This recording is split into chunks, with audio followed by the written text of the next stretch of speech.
Democrats of a precinct at meetings of the county convention. So that means the precinct officer goes to the Tulsa County Democratic meetings. Bullet point. That's what I say at church. Bullet is that just because they officers, it does not mean they determine or they are whatever they say has to be the right way. You're the body. So you go to the Tulsa County meeting. If you have not been going to the Tulsa Democratic meeting, go. Go to them.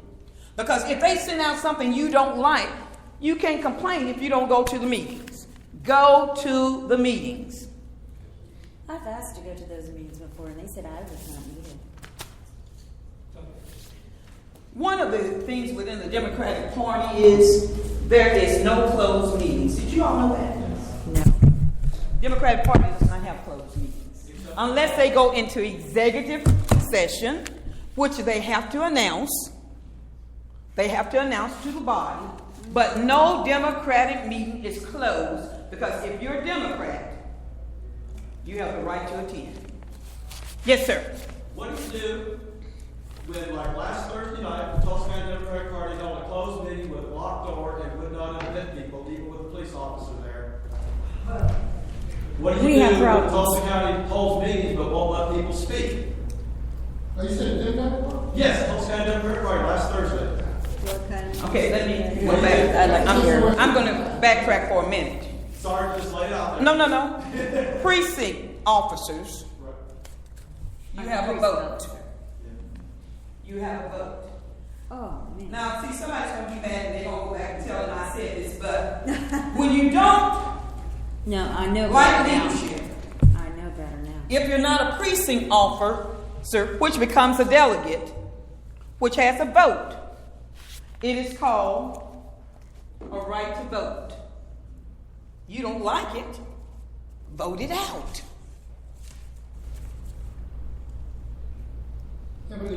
A precinct officer is a delegate. A delegate has a vote.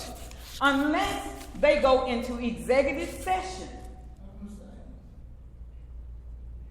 They have to announce it. They need to announce it. They got to announce it. They have a lot of closed meetings. A lot of closed meetings. Well, let me say this. I want to move on. I want to move on because I don't want to get into the dynamics of what Tulsa County Democratic Party is doing because there's protocol. Well, now I know better. There's protocol, which you can go to your first district officers, which the first, if it is not resolved, then you can go to your state officers. But it needs, you have district. Tulsa County is within the district. Well, thank you for that information. We needed that. And I think as you read the Constitution, let me say this. I don't want to get in a piss fight with Tulsa County. Oh, no. Excuse the expression. And I don't mean to be that bold, but I don't want to get into a piss fight. You have the Constitution and bylaws. And I want to proceed with the training. You have the Constitution and bylaws. I want you to begin to read and know that Constitution. Know it backwards and forward. Know your rights. Know your rights as a Democrat. As a Democrat.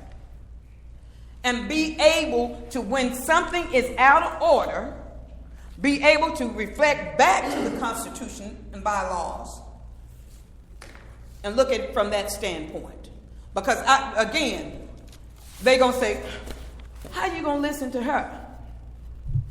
I hear you. But the Constitution and bylaws states, it's not me saying, it is what is in black and white in the Constitution and bylaw, and adhere to it. That's why we have a Constitution and bylaw.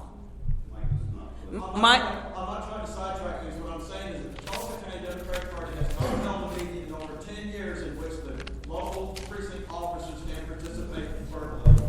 Mike, I'll be happy to talk to you about this afterwards. Why don't we go on up the chain? Yeah, let's move forward because, again, we don't want to get caught up in the, because, again, this is critical, your precinct officers who become delegates. I want to learn more. It talks about knowing the current boundaries of your precinct. And Liz was very good and showing, you can come up, Liz, and showing you a map. that was wonderful. And I'm not trying to sidetrack you, Mike, but I need to stay on point, and I came here for a specific because we could be here all day and still not have anything resolved. It'll take a few minutes. Yeah, and Liz showed you, know the boundaries of your precinct, know the locations of your precinct polling place, because they're ever changing. Because sometimes the county election board will change a precinct and will not notify. And always, so often, call the Tulsa County Election Board and make sure the polling sites, no polling site, have been changed. And I would do that especially just before the November election. Okay. Make sure polling sites have not changed. You need to know your boundaries. Wherever your precinct is, knowing your boundaries and where they are. And who it is like knowing your neighborhood. Knowing the neighborhood for which your precinct falls. Know the members of your precinct election board. Who's on the Tulsa County Election Board that's Democrat? Elaine Dodd. And so knowing who that person is. Yes, there's certain things she can discuss and she may not. It says maintain contact with the Democrats of the precinct by holding precinct committees. If you are chair of a precinct, make sure you have different committee assignments. Committee assignments. Don't try to do everything yourself because you will overwhelm and overwork yourself. That's true. Recruit and train precinct workers. Maintain a list of locations in the precinct when Democratic candidates may post campaign signs. Know where they can post campaign signs, what is legal, how many feet. Then make sure that because when you're in elections, you get folks that want to take down signs. Sure. And even sometimes when you're in primaries. You have each other folks competing for the best corner, the best lot, the best spot. Read and become familiar with the Democratic handbook. I would say the Democratic Constitution and bylaws. Know that Constitution and bylaw that you can always go back and reference to and know what it states about precincts, about county, about districts. Because basically, precincts flow into county, who become county delegates. Precinct officers become county delegates. County delegates flow into district. Districts become those folks that vote on state officers. State officers. You need to begin now looking at where you have empty precincts. That is one of the biggest problems that's plaguing the Democratic Party right now is open precincts where there is no representation. No representation. You recruit precinct officers from your church groups, from your sororities and fraternities, from your Gin Rummy group. Well, what is it called? I didn't play nothing but spades. But,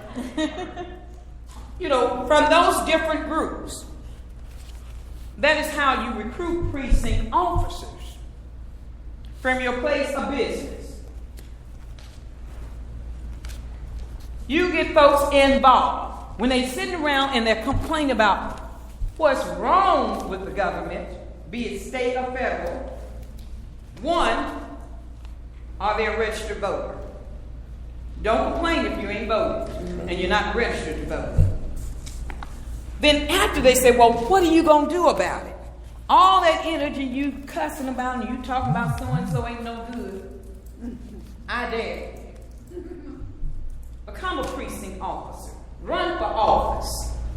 Whether it's school board, run.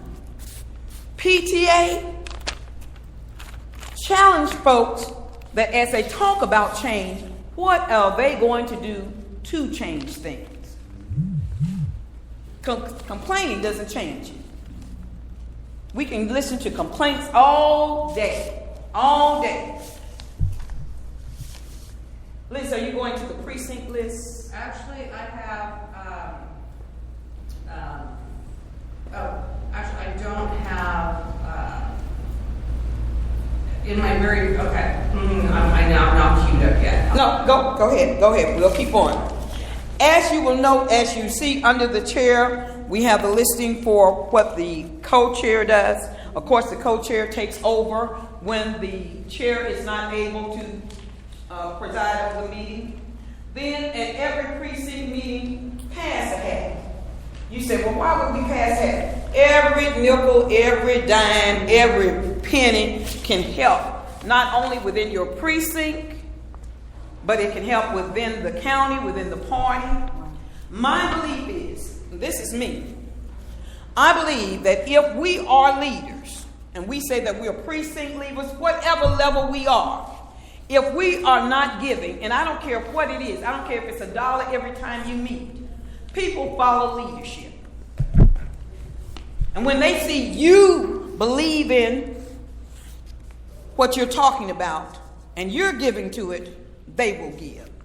And I don't care how minimum it is, whether it's $1, 50 cents, whatever it is, give. Because if you believe in enough the democratic value and what Democrats stand for, put your money where your mouth is. Yes.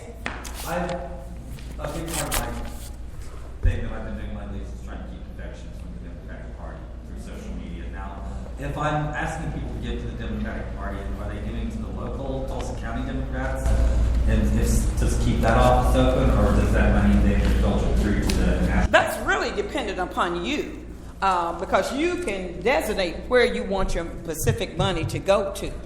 You know, I give money to my county, and I give money to the state party, and I designate this is what I want, because not only do I want the state party to be able to function, I want the county party to be able to do their things, because a lot of the things that may occur within my community are local, that the state can't do anything about.